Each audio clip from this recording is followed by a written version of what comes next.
أعوذ بالله من الشيطان الرجيم. بسم الله الرحمن الرحيم.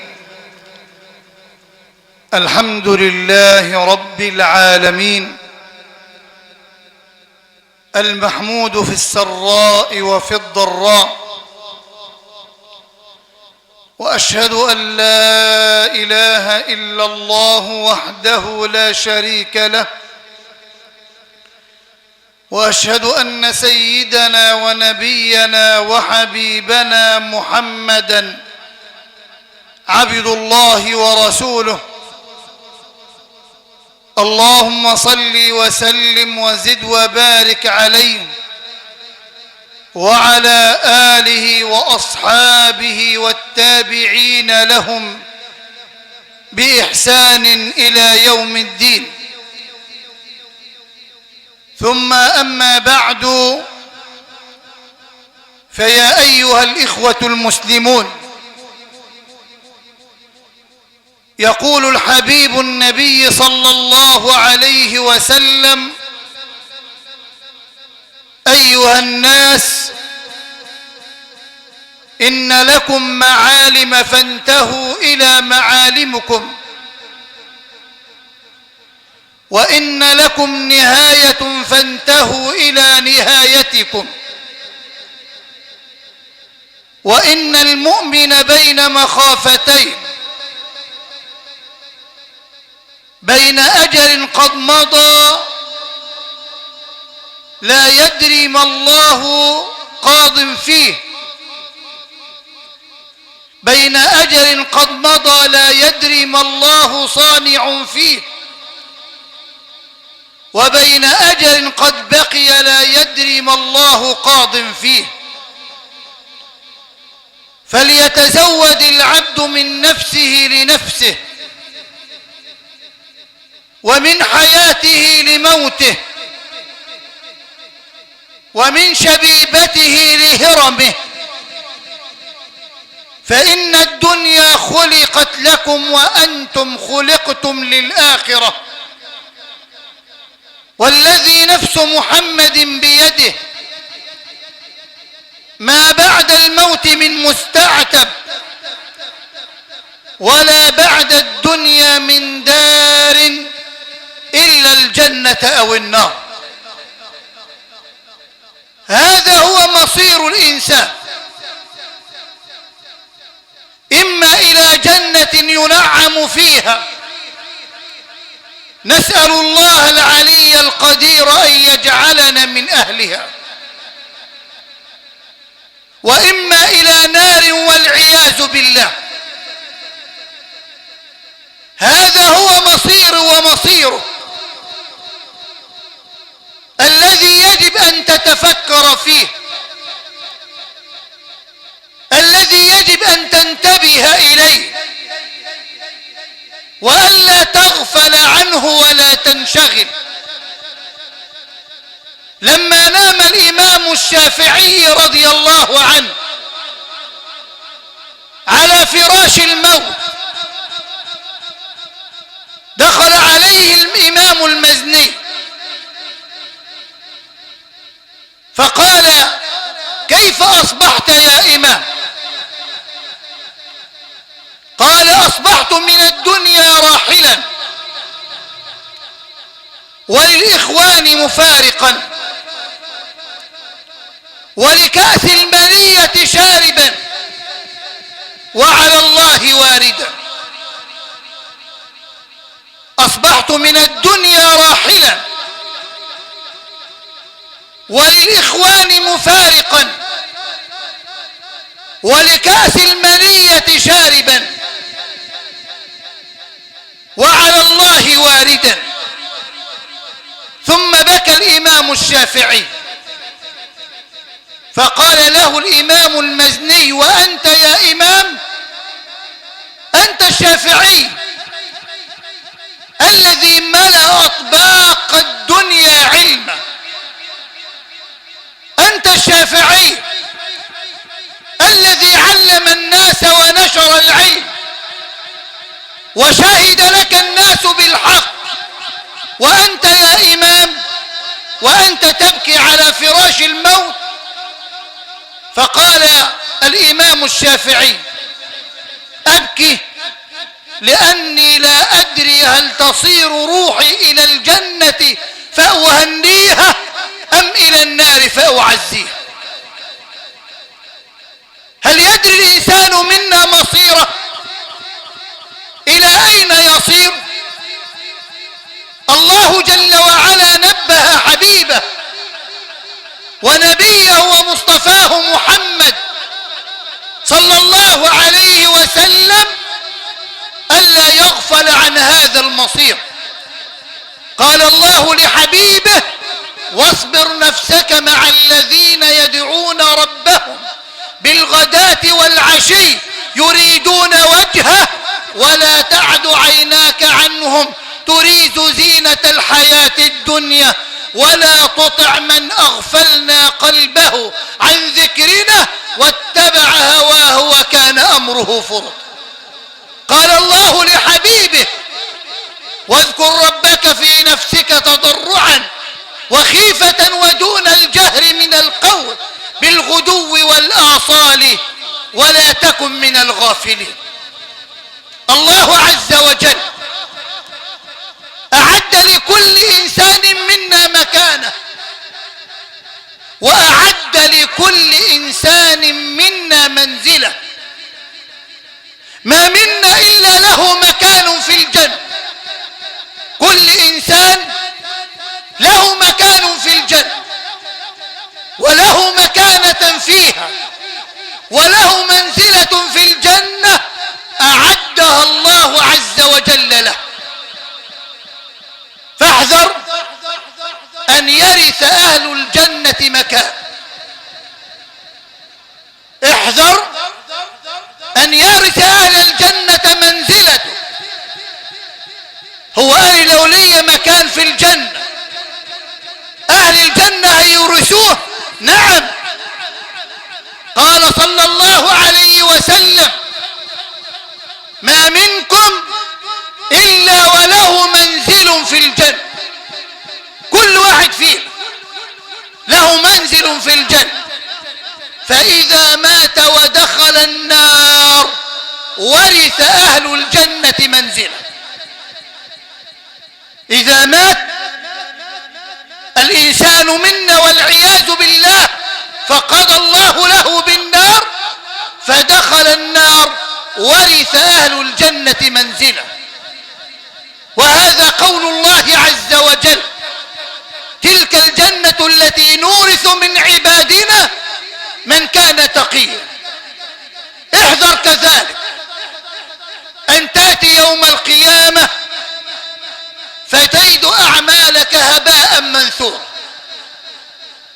أعمالك، صلاتك وزكاتك وصيامك وحجك وبرك لوالديك وفعلك الخيرات تأتي يوم القيامة فلا تجد منها شيء.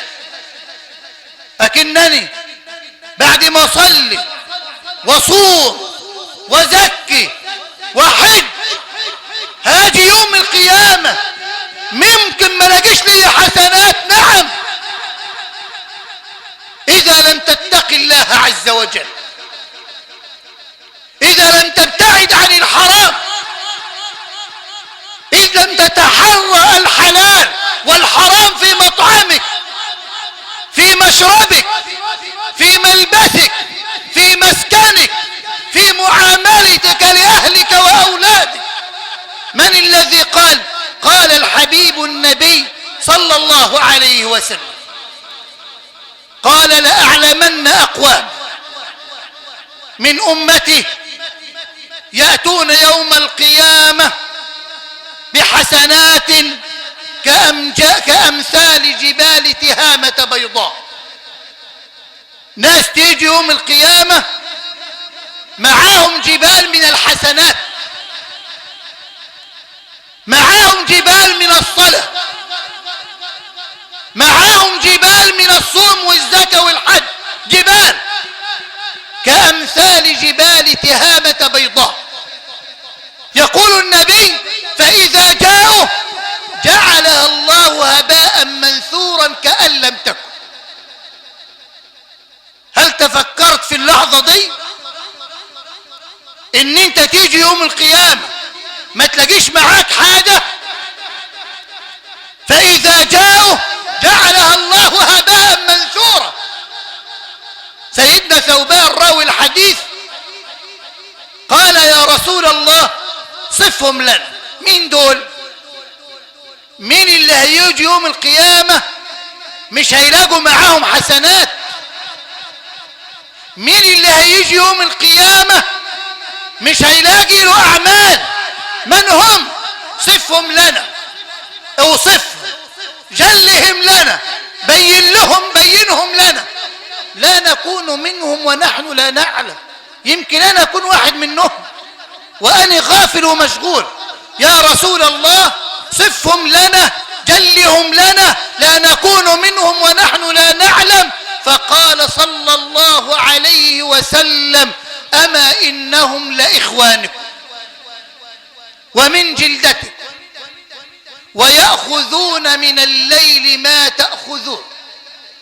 انتبه، أما إنهم لإخوانكم، عايشين معاكم، بيتعاملوا معاكم، بيأكلوا معاكم، بيشربوا معاكم، بيصلوا معاكم، بيصوموا معاكم، بيزكوا معاكم، بل فوق ذلك كله يقومون الليل ويأخذون من الليل ما تأخذون. غير أنهم قوم إذا خلوا بمحارم الله انتهكوها. هو أمام الناس الشيخ التقي العابد الزاهد الورع اللي بيخاف من الحرام، اللي بيخاف الله، اللي بيتقي الله، وساعة ما يروح يخلو بينه وبين الله، يرخي الستائر، يغلق الأبواب، يغلق الشبابيك، أصبح لا يراه إلا الله، بارز الله جل وعلا بالحرام، انتهك محارم الله وانتهك حرمات الله. وفي رواية أخرى يقول الحبيب النبي صلى الله عليه وسلم غير أنهم قوم إذا عرض لهم شيء من الحرام أخذوه فأحبط الله أعمالهم. كذلك احذر أن تأتي يوم القيامة فلا تجد لك حسنة، بل ويقال لك أنت كذاب. يقال لك أنت كذاب، لكن أنا هاجي يوم القيامة ربنا يقول لي أنت كذاب. أيوه. يقول صلى الله عليه وسلم أول الناس يقضى عليه يوم القيامة ثلاث. أول الناس ثلاثة، أول ثلاثة يتحسب. أول الناس يقضى عليه يوم القيامة ثلاث: شهيد وعالم وجواد. شهيد وعالم وجواد. فيؤتى بالشهيد فيعرفه نعمه فيعرفه. ربنا يعدد نعمه على الشهيد، أنعمت عليك بكذا وكذا وكذا وكذا وعملت كذا، فيعرف أي لا يا رب، أيوة أنت عملتها، النعم دي بتاعتك يا رب. فيعرفه نعمه فيعرفها فيقول ماذا عملت فيها؟ ربنا أنعم عليك بالبصر، وأنعم عليك بالسمع، وأنعم عليك بالكلام، وأنعم عليك بالعقل، وأنعم عليك بالقلب، وأنعم عليك بالمال، وأنعم عليك بالأولاد، وأنعم عليك بالزوجة، وأنعم عليك بالمنصب، واداك الكرسي والمكانة. عملت ايه في النعم دي؟ استخدمتها فين؟ فيقول يا رب قاتلت فيك حتى قتلت. أنا خدت القوة والعافية بتاعتي دي وطلعت قاتلت في سبيله حتى قتلت، فيقول الله له كذبت. اسمع، كذبت، بل قاتلت ليقال فلان جريء، عشان الناس تقول عنك شجاع بطل مقدام. وقد قيل ثم أمر به فسحب على وجهه حتى ألقي في النار. ثم يؤتى بالعالم، قارئ القرآن والمعلم اللي كان قاعد في المساجد يذكر الناس بالعلم ويذكر الناس بالقرآن وعمال يقول دروس، يؤتى به فيعرفه نعمه فيعرفها، ما يقول ماذا عملت فيها، فيقول يا رب ما تركت من سبيل، يا رب تعلمت العلم وعلمته وقرأت فيك القرآن، تعلمت العلم وعلمته، كل مكان بتكلم فيه، كل مكان بدي فيه درس، كل مكان بذكر الناس، تعلمت العلم وعلمته وقرأت فيك القرآن، فيقال كذبت. مين اللي بيقول له؟ الله الذي يقول له كذبت، مش أنا ولا أنت، ده علام الغيوب سبحانه يقول له كذبت. تعلمت ليقال عالم وقرأت ليقال قارئ، وقد قيل مدحوك الناس وأثنوا عليك، ادوك اللي انت عاوزه. ثم أمر به فسحب على وجهه حتى ألقي في النار. ثم يؤتى بالجواد الكريم اللي عنده مال فيعرفه نعمه فيعرفه، فيقول ماذا عملت فيها، فيقول يا رب ما تركت من سبيل تحب أن ينفق فيه إلا أنفقت فيه لأجلك. ابن مدرسة ببني، ابن مسجد ببني، ساهم في اليتامى بساهم، ادي الفقراء بجري في كل مكان، ما خليتش مكان، وبعمل ايه وبتصور كمان عشان اثبت الحالة. لما بدي الناس زكاة بتصور، اسمع، بتصور وانا بدي الناس الصدقات عشان اثبت الحالة، اسمع. فيقول الله له كذبت، بل انفقت وتصدقت ليقال فلان جواد كريم معاه فلوس بيتصدق على الناس، وقد قيل ثم أمر به فسحب على وجهه حتى ألقي في النار. عشان كده سيدنا النبي حديث أختم به أو حديثين. الحديث الأول يقول صلى الله عليه وسلم ليس الإيمان بالتمني، ليس الإيمان بالتمني ولكن ما وقر في القلب وصدقه العمل. ليس الإيمان بالتمني ولكن ما وقر في القلب وصدقه العمل. وإن قوما خرجوا من الدنيا ولا حسنة لهم، قالوا إنا كنا نحسن الظن بالله، كذبوا، لو أحسنوا الظن لأحسنوا العمل. لو انت ظنيت ان ربنا هيغفر لك بدون ما تعمل للمغفرة فظنك خاسر. اثنين، يقول صلى الله عليه وسلم، وده حديث شديد جدا بس يا ريت ننتبه له. يقول صلى الله عليه وسلم ما من أحد إلا وسيكلمه ربه وجه لوجه، عيان بيان. ما منكم من أحد إلا وسيكلمه ربه يوم القيامة ليس بينه وبينه ترجمان. ما فيش حد بينك وبين الله، أنت وجه لوجه أمام مين؟ أمام الله عز وجل.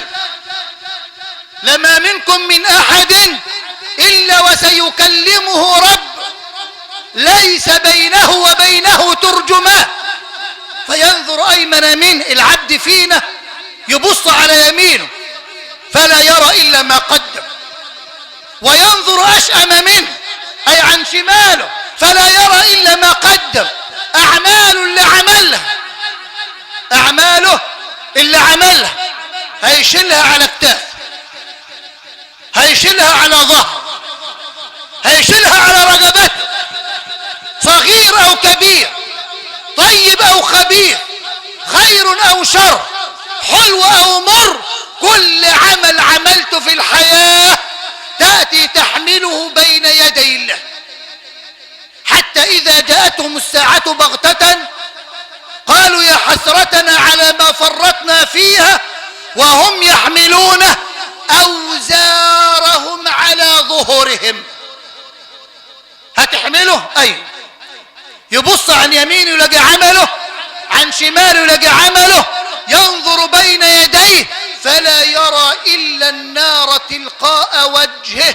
يقول الحبيب النبي صلى الله عليه وسلم فاتقوا النار ولو بشق تمرة. وفي النهاية أدعو الله العلي القدير جل وعلا أن يتولى متوفانا برحمته. اللهم تولاه برحمته، اللهم اغفر له وارحمه وعافه واعف عنه وتجاوز عن سيئاته واغسله من خطاياه بالثلج والماء والبرد ونقيه من خطاياه كما ينقى الثوب الأبيض من الدنس. اللهم أوسع مدخله، اللهم أوسع مدخله وأكرم منزله وأبدله أهلا خيرا من أهله ودارا خيرا من دار وزوجا خيرا من زوج. اللهم قه فتنة القبر وعذاب النار.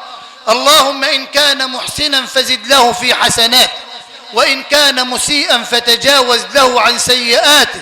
اللهم اجعل فترة مرضه وابتلائه في ميزان أعماله. اللهم اغفر لنا وله ولا تفتنا بعده ولا تحرمنا أجره واكتب لنا وله براءة من النار وعتقا.